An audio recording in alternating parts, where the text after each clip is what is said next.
찬송하시겠습니다. 찬송가 455장입니다.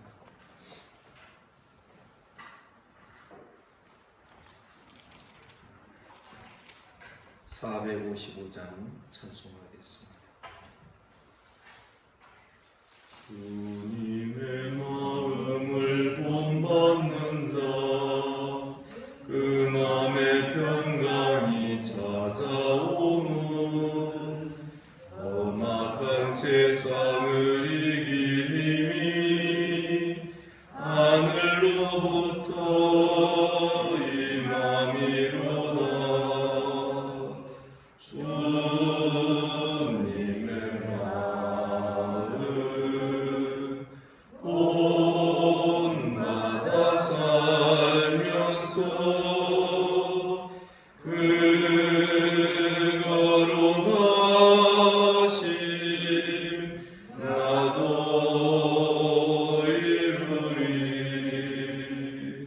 주 모습 내 눈에 안 보이며 그 음성 내 귀에 안 들려도 내 영혼 날마다 주를 만나 신령한 말씀을 배우도다. 주님의 마음 본받아 살면서 그거로 가심 나도 이루리. 가는 길 거칠고 험하여도 내 맘에 불평이 없어짐은 십자가 고난을 이겨내신 주님의 마음 본받음이라. 주님의 마음 본받아 살면서 그거로 가심 나도 이루리. 주 예수 세상에 다시 오실 그날엔 무성도 변화하여 주님의 빛나는 그 영상을 다 함께 보며 주 찬양하리. 주님의 마음 본받아 살면서 그거로 가심 나도 이루리. 아멘. 우리 주님께서 이 아침에도 우리를 이 자리로 불러주신 줄을 믿습니다. 사도신경으로 신앙 고백 드립니다. 나는 전능하신 아버지 하나님 천지의 창조주를 믿습니다. 나는 그의 유일하신 아들 우리 주 예수 그리스도를 믿습니다. 그는 성령으로 잉태되어 동정녀 마리아에게서 나시고 본디오 빌라도에게 고난을 받아 십자가에 못 박혀 죽으시고 장사된 지 사흘 만에 죽은 자 가운데서 다시 살아나셨으며 하늘에 오르시어 전능하신 아버지 하나님 우편에 앉아 계시다가 거기로부터 살아있는 자와 죽은 자를 심판하러 오십니다.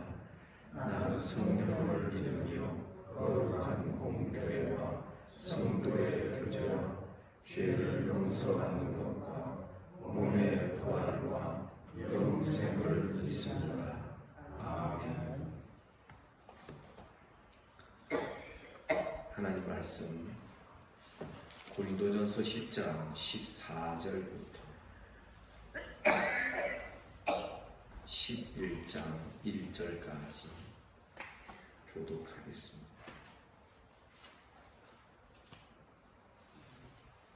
14절에서 11장 1절까지. 그런즉 내 사랑하는 자들아 우상 숭배하는 일을 피하라. 나는 지혜의 자들에게 바라보라 하마는 너희는 내가 알기로는 나를 스스로 생각하라. 우리가 축복하는 바 축복의 자는 그리스도의 피에 참여함이 아니며 우리가 떼는 떡은 그리스도의 몸에 참여함이 아니냐. 너희가 나는 너와 한 몸이니 너희는 우리가 한 떡에 행사하느니라. 육신을 따라 난 이스라엘을 보라. 제물을 먹는 자들이 제단에 참여하는 자들이 아니냐. 그런데 내가 무엇을 말하느냐. 우상에게는 내주며 우상은 무엇이냐. 무릇 이방인이 제사하는 것은 귀신에게 하는 것이요 하나님께 제사하지 하는 것이 아니니 나는 너희가 귀신과 교제하는 자가 되기를 원하지 아니하노라. 내가 주의 영과 귀신의 향을 하나에 맞지 못하고 주의 사랑과 주의 사랑을 하리라. 그러면 우리가 주를 노여워하시게 하겠느냐? 우리가 주보다 강한 자냐? 모든 것이 강하나 모든 것이 유연한 것은 아니요 모든 것이 강하나 모든 것이 누구든지 자기의 유익을 구하지 말고 남의 유익을 구하라. 무릇 세상에서 파는 것은 하나님께 묻지 말고 먹으라. 이는 땅과 거기 충만한 것이 주의 것이니라. 보신 자는 누가 너희를 향할 때 너희가 바라보거든 내 앞에 찾아온 것은 무엇이든지 양심에 묻지 말고 먹으라. 누가 너희에게 이것이 재물이라 말하거든 알게 한 자와 그 양심을 위하여 먹지 말라. 내가 말하는 양심은 너희에게 주신 아니요 남의 것이니 어찌하여 내 자료와 남의 양심으로 말미암아 한 말을 받으려. 만일 내가 감사함으로 참여하면 어찌하여 내가 감사하는 것에 대하여 비방을 받으리요. 그러므로 너희가 무엇을 영하든지 무엇을 하든지 다 하나님의 영광을 위하여라. 유대인에게나 헬라인에게나 하나님의 교회에나 거치는 자가 되지 말고 나와 자신의 교회에 모든 사람을 함께 하여 자신의 일을 구하지 아니하고 많은 사람의 일을 구하여 그들로 도움을 얻게 하라. 다 같이 내가 그리스도를 본받는 자가 될 것 같이 너희는 나를 본받는 자가 되라. 아멘.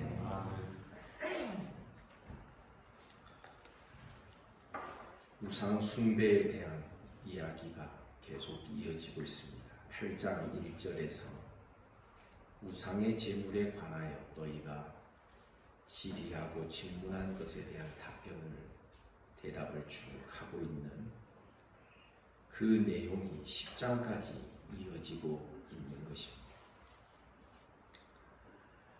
14절에 보면 내 사랑하는 자들아 우상 숭배하는 일을 피하라.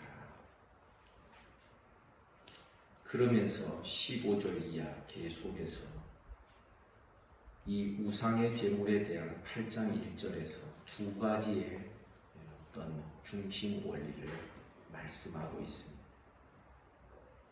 그것이 첫째가 지식인데 그러나 지식만 가지고 있으면 지식은 사람을 교만하게 하는 것이다. 그러나 두 번째 원리가 사랑은 덕을 세우나니. 그래서 오늘 본문 보면 지식과 사랑을 두 가지를 또 자세히 설명을 해내고 있습니다. 14절부터 22절까지에서는 우리가 가져야 될 바른 지식을 우리에게 설명합니다. 15절에 보면 나는 지혜 있는 자들에게 말함과 같이 하니 너희는 내가 이르는 말을 스스로 판단하라. 16절 우리가 축복하는 바 축복의 자는 그리스도의 피에 참여함이 아니냐. 우리가 떼는 떡은 그리스도의 몸에 참여함이 아니냐. 여기에 참여는 원문에 보면 코이노니아로 되어 있습니다. 그리스도와 함께 교제하고 그리스도와 함께 공유하고 그리스도와 함께 참여하는 것이 우리들의 성찬의 의미가 아니겠느냐. 이 성찬을 말하는 이유는 어제 본문에 보면 이스라엘 백성들이 모세에게 속하여 구름과 바다에서 세례를 받고 10장 2절, 3절, 4절에 나오고 광야에서 신령한 음식을 먹었다. 만나를 먹었다. 신령한 음료를 마셨다. 반석을 쳐서 내쉬는 생수를 저들이 마셨다. 이게 광야의 성찬이었다라고 사실은 우리에게 설명해 주고 있는 것입니다. 이스라엘 백성들이 만나를 먹고 하늘로부터 내리는 만나를 먹고 그리고 반석을 쳐서 내는 생수를 마신 이것이 신령한 음식을 먹고 신령한 음료를 마신 광야의 성찬이었다라는 것을 우리가 생각하게 되는 것입니다. 그와 같이 우리에게도 그리스도의 떡을 먹고 몸을 먹고 그리스도의 피를 마시는 성찬의 의미가 16절에서는 그리스도와 함께 그리스도에게 속하여 그리스도에게 참여하는 것이다. 이 참여는 연합을 의미하기도 하고 교제를 뜻하기도 하고 함께 묶어져 있는, 그래서 우리가 그리스도의 몸과 피에 참여하고 함께 연합하고 묶어져 있다라고 하는, 머리와 몸으로 하나로 한 사람으로 지으심을 받았다고 하는 그러한 영적인 연합의 의미가 여기에 들어있는 것입니다. 17절 이하에도 계속해서 참여를 말합니다. 떡이 하나요 많은 우리가 한 몸이니 이는 우리가 다 한 떡에 참여합니다. 여기에 참여는 다른 단어를 쓰고 있지만 여전히 공유, 함께 소유함, 함께 누리는 것, 함께 유업으로 얻는 그런 의미를 가지고 있습니다. 18절 육신을 따라 난 이스라엘을 보라. 제물을 먹는 자들이 제단에 참여하는 것이 아니냐, 제단에 코이노니 하는 것이 아니냐. 여기에 이스라엘이 제물을 먹는다는 게 무슨 뜻입니까? 속죄제를 빼고는 화목제물 같은 경우는 하나님 앞에 제물을 가지고 나온 자가 같이 그 제물을 잡고 제사장과 더불어 제사장에게는 좋은 분량을 주고 그 화목제물은 가져온 자가 함께 그것을 먹도록 되어 있습니다.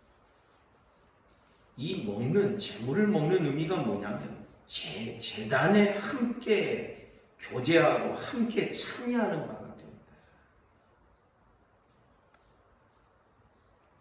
19절 그런즉 내가 무엇을 말하느냐, 우상의 제물은 무엇이며 우상은 무엇이냐.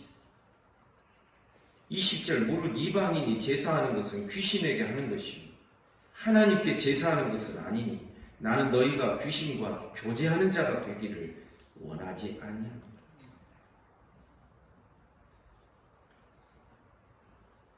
바른 지식을 계속해서 말하고 있습니다. 우리의 성찬의 의미,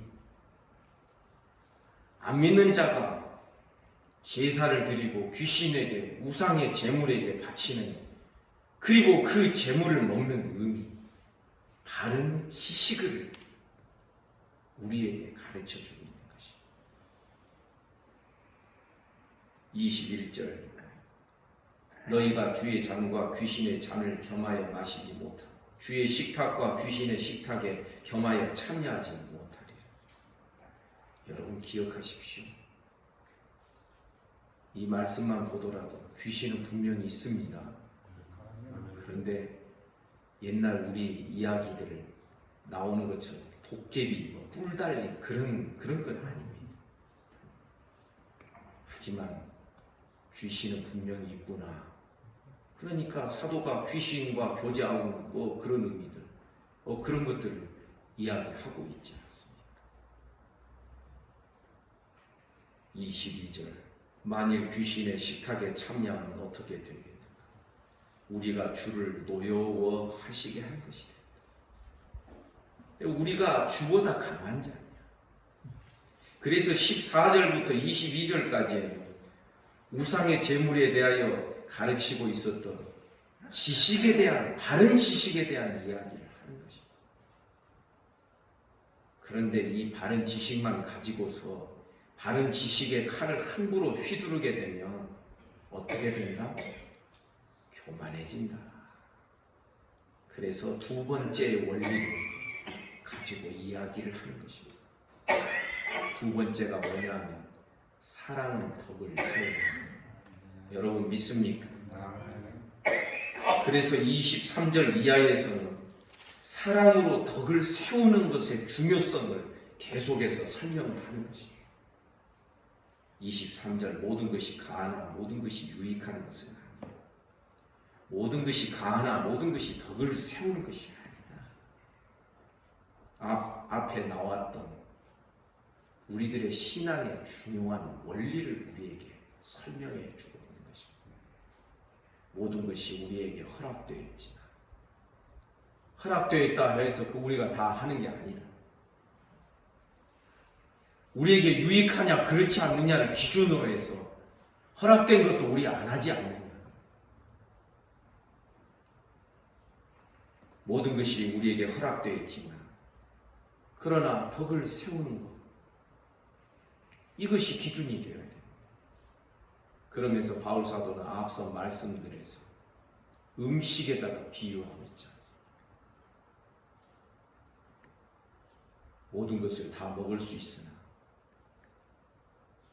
그러나 우리가 다 먹는 거 아니지 않느냐. 유익되지 않으면은 우리에게 허락된 그 음식이랄지라도 우리는 안 먹지 않느냐.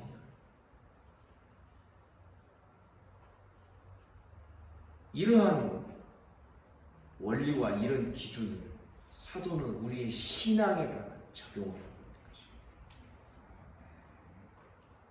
사랑은 덕을 세운다는 의미가 24절에 구체적으로 설명돼요. 누구든지 자기 유익을 구하지 말고 남의 유익을 구하라. 유익된 것을 찾을 때에 자기 유익만 구하면 이건 이기적이다.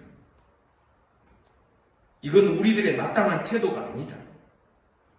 자기 유익을 구하지 말고 남의 유익을 구하라. 25절 무릇 시장에서 파는 것은 양심을 위하여 묻지 말고 먹으라. 26절 보면 왜 우리가 양심을 위하여 시장에서 파는 고기들, 그 음식들을 우리가 양심을 위하여 묻지 말고 먹어야 되는 이유가 뭐냐면 그 당시에는 시장에 파는 모든 고기들이 다 한번 이방 신전에서 한번 이렇게 제물로 드려졌던 것들, 그리고 그것의 일부가 그 신전의 제사장이나 다른 사제들에게 이것이 주어졌을 때, 왜? 먹는 음식 대신 그것을 가지고 또 다 먹을 수 없는 제사장들, 사제들은 그것을 가지고 시장에 내다 파는 이런 일이 실제로 있었던 것이죠. 그래서 1차적으로 우리가 가지고 있는 지식으로 시장에 파는 그 고기들을 대할 때 처음에는 양심을 위하여 묻지 말고 먹으라. 왜? 26절에 우리들의 바른 지식이 다시 소개됩니다. 이는 땅과 거기 충만한 것이 다 주의 것입니다. 여러분 믿습니까? 귀신에게 뭐 드려졌다 해서 그거 무슨 대수냐. 음식 자체가 부정해진 것 아니다. 땅과 거기 충만한 것이 다 주님의 것이다. 여러분, 이런 진리의 자유함이 우리 모두에게 있는 줄 믿습니다. 그러나 이 지식만 가지고서 우리가 행동하면 안 되는 것이 27절 이하에 나옵니다. 불신자 중 누가 너희를 청할 때 너희가 가고자 하거든 너희 앞에 차려놓은 것은 무엇이든지 양심을 위하여 묻지 말고 먹되. 28절 누가 너희에게 이것이 재물이라 말하거든 알게 한 자와 그 양심을 위하여 먹지 말라. 왜냐하면 이것이 재물이다, 귀신에게 바쳐졌던 재물이다 그러면 우리는 믿는 자가 되어서 거리낌 없이 먹을 수는 있으나, 그러나 그 말 한 사람은 예수 믿는 사람이 귀신에게 바쳐진 것을 먹네. 그것을 먹는 것은 앞에 설명한 바와 같이 귀신에게 참여하는 것인데, 그런 생각을 가질 수 있다는 것입니다. 혹은 같이 앉아있는 자들 가운데서 믿음이 연약하고 이 지식이 연약해서 막 두려워하는 자들, 이런 믿는 자들 가운데서 연약한 자들이 혹시 마음에 갈등이 일어나고 실족하게 될까? 이것이 귀신의 재물이다 말하거든 함께 있는 자들의 양심을 위하여서 먹지 말아라. 먹어도 풍족함이 없고 안 먹어도 부족함이 없는 거 아니냐 음식은. 그러면서 29절에서 내가 말한 양심 너희 것이 아니 남의 것이다. 우리의 양심이 내 것이 아니라 남의 것이랍니다. 다른 사람을 위하여 내 양심이 작동되어야 한다는 것입니다. 어찌하여 내 자유가 남의 양심으로 말미암아 판단을 받을 것입니다. 그러니까 자유로운 모든 것이 가하고 모든 것이 다 허락되었다 할지라도 내가 내 마음대로 허락된 대로 다 할 수 없는 이유가 여기에 있다는 것입니다. 우리는 다른 사람의 양심에 의하여서 그 사람이 거리끼고 그 사람이 잘못 생각할 수밖에 없는 그런 상황이 된다면 우리는 어떤 것이든지 안 할 수 있어야 되는 것이죠. 30절 만일 내가 감사함으로 참여하면 어찌하여 내가 감사하는 것에서 비방을 받을 것인가.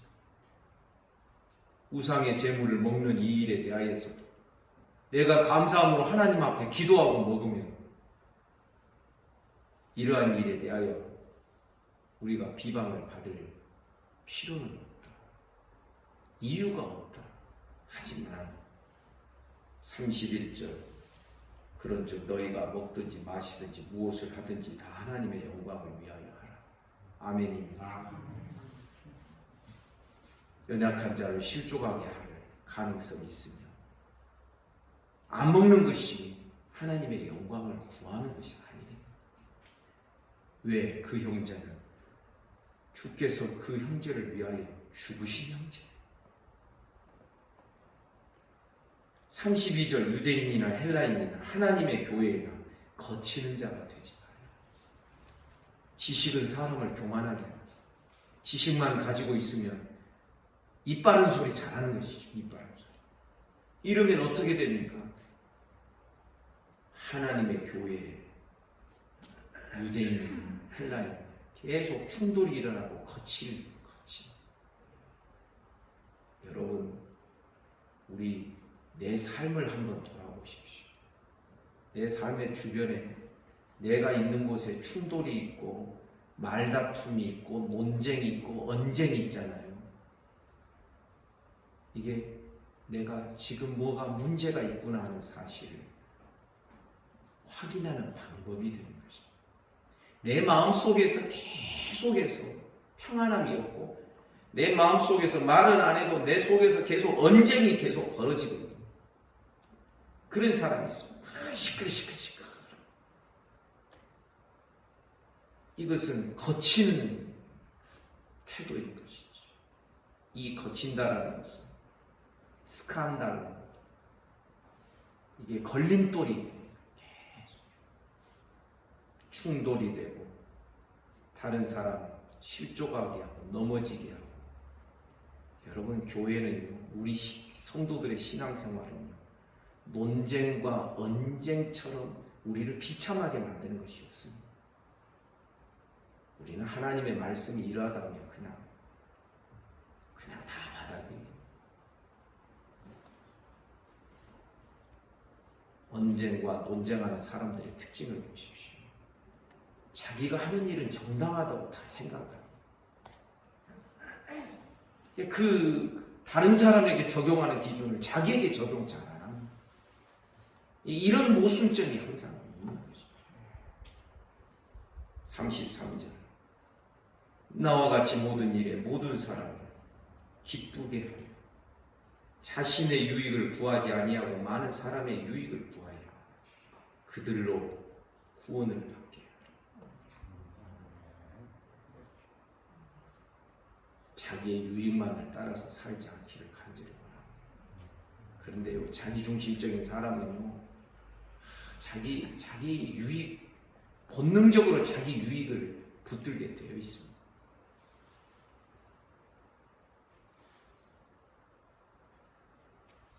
아주 큰 일에서뿐만 아니라 작은 일에서까지도 우리는 항상 영어로 말하면 my attitude, 내 중심의 태도를 가지고 살면요, 신앙생활을 해도 계속 편안하지 않습니다. 그런데 이런 윤리나 도덕적인 면에 있어서 다른 사람 attitude, you attitude, 다른 사람 중심적인 그 사고를 하면서 살아갑니다. 저 사람이 좀 싫어하는 일이 있으면 그래요, 예, 안 하겠습니다. 우리 가끔 그런 이야기 하죠. 여러분들은 아무렇지도 않게 생각하실지 모르지만 앞자리가 비었습니다. 앞으로 오십시오. 그러면은 어떻게 되나요? 우리 교회는 움직이는 사람이 한 사람도 없습니다. 다 자기가 자기 자리입니다. 지정석입니다. 그러면 앞에서 말한 사람은 뭐가 되겠어요?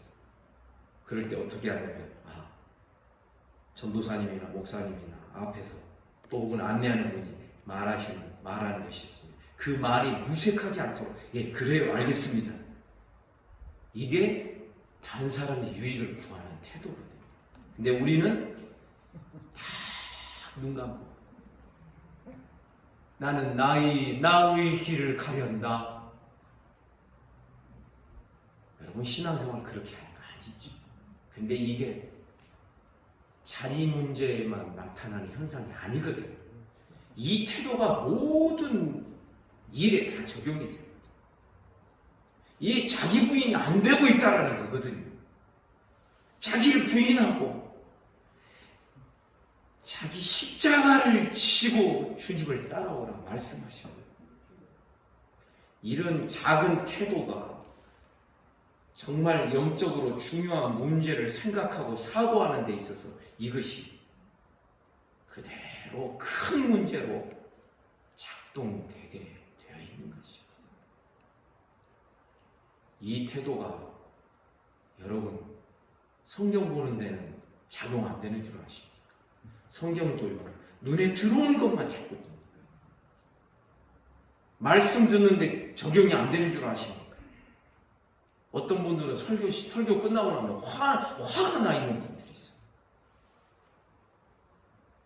아니, 예배 잘 드리고 났으면 평안해야 되잖아요. 근데 잔뜩 화가 나요. 듣고 싶지 않은 이야기를 들은 사람들처럼 그런 태도를 가지십니다. 여러분, 우리는 하나님의 영광을 위하고 주님께 합당한 삶을 살아가기를 주님의 이름으로 축복합니다. 모든 일에 모든 사람을 기쁘게 하자.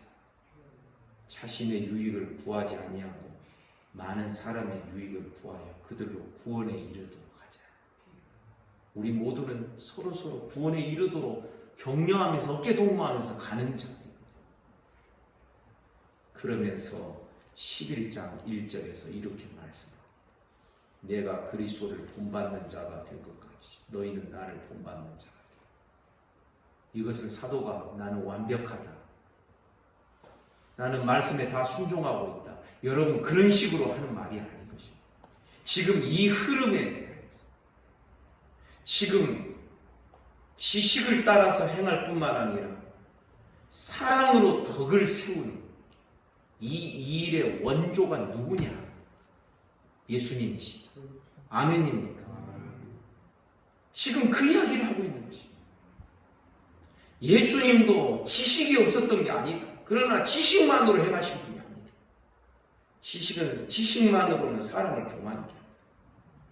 근데 사랑은 덕을 세웁니다. 그래서 지식과 사랑이 항상 같이 가야 됩니다. 이것의 원조는 우리 주 예수 그리스도이시다. 십자가 붙들고 주님을 닮아가는 이 길, 주님이 걸어가신 그것처럼 우리도 그 길을 걸어가고, 사도는 나도 지금 그 흐름에서 지금 이 가르침을 하고 있고, 나도 그런 삶을 살아내려고 지금 애쓰는 중에 있지 않느냐. 그것처럼 너희도 나를 본받는 자가 되라. 사랑하는 여러분, 우리에게는 사람이 본이 아니라 이러한 길과 이러한 삶의 모습이, 삶의 원리가 본이 되는 그런 은혜가 있기를 주님의 이름으로 축복합니다. 그래서 8장부터 시작된 이야기, 사실 8장만 그런 것도 아니죠. 우리의 모든 것이 다 허락되어 있는 그러한 그 내용들, 그 내용이 20장까지 계속 이어지는 것입니다. 그러니 성도 여러분, 사도가 우상의 제물에 관한 이야기를 이렇게 굉장히 분량이 많게 기록하고 있는 이유가 무엇인 줄 아십니까? 우상 숭배는 우리 성도들이 피하여야 될 것이다. 어제 본문에도 이스라엘 자손들이 어떻게 하다 망했다, 우상 숭배하다가 뛰놀다가 망했다. 그래서 우리는 그들과 같이 우상 숭배하는 자 되지 말자. 우상 숭배는 음행과도 연결이 됩니다. 우리는 음행하는 자가 되지 말자. 우리는 주를 시험하는 자가 되지 말자. 우리는 주를 원망하는 자가 되지 말자. 10장 초두에서 사도는 이스라엘의 경우를 본보기 삼아서 계속 그런 말씀을 우리에게 하고 있는 것입니다. 오늘날 우리도 주님과 연합되어 살고 그 주님과 함께 교제하는 자들이 되고, 이런 자들이 바른 지식과 바른 사랑으로 우리가 어떻게 교회 안에서 우리의 삶을 살아내야 될 것인지를 우리에게 말씀하고 있는 것입니다. 그리스도를 본받고 그리스도를 본받는 자들을 본받아가는 저와 여러분 우리 모두의 삶이 되기를 주님의 이름으로 축복합니다. 아멘. 기도하겠습니다. 하나님 아버지, 우리의 모든 삶의 기준이 주님이 되기를 간절히 소원합니다. 다른 훌륭한 사람이 우리의 기준이 되지 않게 하시고, 그의 말이 기준되지 않게 하시고, 오직 주님과 주님의 말씀이 기준이 되어 날마다 바른 지식으로 바른 사랑으로 덕을 세워가며 살아갈 수 있는 우리 모두가 되게 하여 주시옵소서. 주님, 오늘도 우리에게 새날 주시니 감사합니다. 주님과 함께 동행하게 하옵소서. 이 아침에 몸이 아픈 성도들 어루만져 주옵소서. 소위로부터 시작하여 모든 연약한 자들, 입원 중인 자들, 치료 중인 자들, 성령께서 어루만져 주시고 쓰다듬어 주옵소서. 예수 이름으로 명하노니 깨끗함을 받을지어다. 오늘도 나라와 민족을 지켜주시고 한국교회를 불쌍히 여겨주시고 모든 인생들을 긍휼히 여겨 주옵소서. 오늘 총회 강도사고시 시험이 치러집니다. 우리 전도사님을 비롯한 많은 주의 종들이 시험을 치르는데 하나님 은혜와 복을 내려 주시기를 원합니다. 오늘 하루의 모든 삶을 주님께 의탁하옵고 예수님 이름으로 기도하옵나이다. 아멘. 말씀 묵상하시겠습니다.